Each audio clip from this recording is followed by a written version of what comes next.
Selamat pagi anak-anak. Jadi di pagi hari ini kita kembali lagi bertemu di mata pelajaran Matematika Peminatan ya. Untuk pagi hari ini kita akan lanjut membahas mengenai aplikasi turunan fungsi trigonometri, yaitu menentukan interval fungsi naik dan fungsi turun. Adapun syarat dari fungsi naik yaitu turunan pertama lebih dari 0 atau f aksen x-nya lebih dari 0. Jadi nilai yang kita peroleh di sini adalah bertanda positif. Kemudian syarat untuk fungsi turun yaitu f aksen x atau turunan pertamanya kurang dari 0. Di sini kita akan peroleh nilai bertanda negatif. Untuk lebih jelasnya, kita praktekkan pada contoh soal berikut ya. Tentukan interval fungsi naik dan fungsi turun dari, ini diberikan persamaan dari kurvanya. Y sama dengan sin X plus cos X. Untuk X lebih dari 0 derajat kurang dari 360 derajat.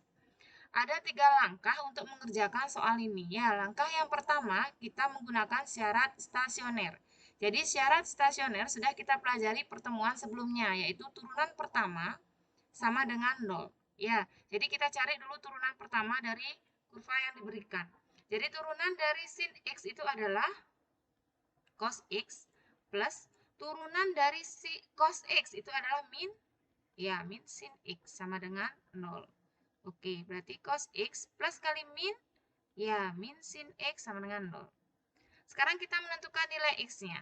Jika persamaan yang kita temukan dalam bentuk cos sin atau sin cos, jadi arah jawabannya ini ke tangan. Jadi arah jawabannya ke tangan X sehingga kita bagi semua ruas dengan cos X.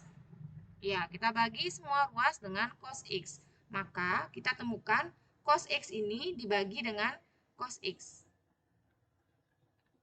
Min sin X ini kita bagi dengan cos X.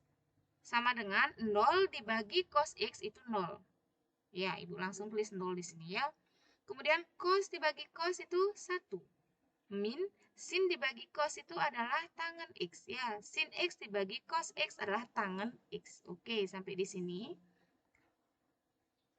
Min tangan X sama dengan plus 1, pindah ruas ke kanan akan menjadi min 1. Min dibagi min positif ya, sehingga ketemu tangan X sama dengan 1. Sudut berapakah yang nilai tangannya positif 1? Itu berarti ada di kuadran pertama dan ada di kuadran ketiga untuk nilai positif dari tangan ya. Jadi tangan bernilai positif itu ada di kuadran pertama dan kuadran ketiga. Kuadran pertama berarti sudut yang nilai tangannya positif 1 itulah sudut 45 derajat. Kemudian di kuadran ketiga, sudut yang nilai tangannya itu positif 1 itu adalah 225 derajat. Pelajari lagi cara menentukan sudut di kuadran 1, 2, 3, dan 4. Ya, di mana saja dia bernilai positif dan di mana bernilai negatif. Oke, kita ketemu dua nilai X. 45 derajat dan 225 derajat memenuhi interval ini. Jadi dia berada di antara 0 derajat sampai 360 derajat. Ya, oke, nilai X-nya kita ketemu 2 di langkah yang pertama. Kita lanjut, di langkah yang kedua, kita menggambar garis bilangan. Ya, kita menggambar garis bilangan pada langkah yang kedua. Ya, ini kita menggambar garis bilangan. Kita tulis dulu batas-batas pada garis bilangan. Ada 0 derajat, batas pada soal yang diberikan intervalnya ya, ada 360 derajat. Kemudian garis bilangan itu makin ke kanan, makin besar, makin ke kiri, makin kecil. Itu diingat ya. Nilai X yang kita peroleh pada langkah pertama itu ada dua, 45 derajat dan 225 derajat. Kita bagi di sini daerahnya menjadi 3. Di sini dia 45 derajat, di sini dia 225 derajat, ya. Oke. Ada daerah 1, daerah 2, daerah 3. Untuk menentukan tanda pada masing-masing daerah di mana dia positif, di mana dia negatif, kita perlu menguji nilai X, ya. Kita uji nilai X sembarang. Kita ambil nilai X selain batas ini, selain 4 batas ini, kita ambil titik X sembarang. Misalnya Ibu menguji X sama dengan 90 derajat. Maka, Kita cek lagi turunan pertama dari soal. Ini turunan pertamanya ya, cos X min sin X. Itu adalah turunan pertama. Kita masukkan ke sini. Jadi turunan pertamanya tadi cos X min sin X. Masuk ke sini. Cos X min sin X. Sekarang setiap X kita ganti dengan 90 derajat. Maka kita peroleh cos 90 derajat dikurangi sin 90 derajat. Cos 90 derajat itu adalah 0, min sin 90 derajat itu 1. Sehingga jawaban terakhir kalian peroleh min 1. Ini tandanya adalah negatif. Ya, ini tandanya negatif. Sekarang perhatikan lagi ke garis bilangan. Perhatikan lagi ke garis bilangannya. 90 derajat yang kita uji X-nya ini letaknya di mana? Dia letaknya di daerah 2. Ya, kemudian setelah kita hitung, tadi jawabannya berapa? Negatif, sehingga di sini dia negatif. Kemudian selang-seling, kalau di sini negatif, maka di sini positif. Berarti di sini positif. Selang-seling ya, kalau di sini kita peroleh negatif. Kenapa di sini negatif? Karena letak 90 derajat itu berada di sini, di antara 45 dan 225. Di sini letaknya 90 derajat. Kita hitung tadi jawabannya negatif, maka di sini negatif. Selang-seling. Kalau di sini negatif, berarti di sini positif. Positif, negatif, positif. Ya. Kemudian yang bertanda positif inilah fungsi naik. Yang bertanda negatif turun.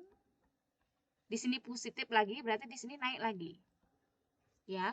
Kalau kita gambarkan di grafiknya akan menjadi naik, kemudian turun, kemudian naik lagi. Oke. Naik, turun, naik. Oke. Ya, itu langkah yang kedua. Kemudian kita lanjut ke langkah yang ketiga. Dari garis bilangan ini kita sudah bisa menentukan intervalnya. Ya, interval fungsi naik berarti dia ada 2. Di sini antara 0 sampai 45 dan 225 sampai 360. Cara menulis intervalnya berarti interval fungsi naik itu adalah X ya. X lebih dari 0 derajat kurang dari 45 derajat dan ini lagi satu ya. Berarti X lebih dari 225 derajat kurang dari 360 derajat. Ini fungsi naik, ada 2. Kemudian fungsi turun, ada 1. Di sini fungsi turun, berarti X lebih dari 45 derajat kurang dari 225 derajat. Oke, dicermati kembali ya. Jadi, Ibu ulangi lagi sekali. Menghitung interval fungsi naik dan fungsi turun ada 3 langkah. Langkah yang pertama menentukan syarat stasioner. Turunan pertama sama dengan kandol, cari X-nya. Kemudian langkah yang kedua menggambar garis bilangan. Tulis dulu batas-batas pada garis bilangan, kemudian diuji nilai X sembarang. Selain batas, ya mengujinya sudut selain batas yang kita gunakan. Kemudian tentukan dia tandanya, di mana positif, di mana negatif. Yang positif adalah naik, yang negatif adalah turun. Kemudian langkah yang ketiga, menentukan intervalnya. Oke? Ya. Setelah kalian pahami penjelasan ini, lanjut kerjakan latihan soal berikut. Tentukan interval fungsi naik dan fungsi turun dari kurva. Ini diberikan 2 soal ya. Silakan seperti biasa kerjakan kemudian upload pada Google Classroom. Selamat belajar anak-anak, sampai ketemu pertemuan berikutnya dan selamat pagi.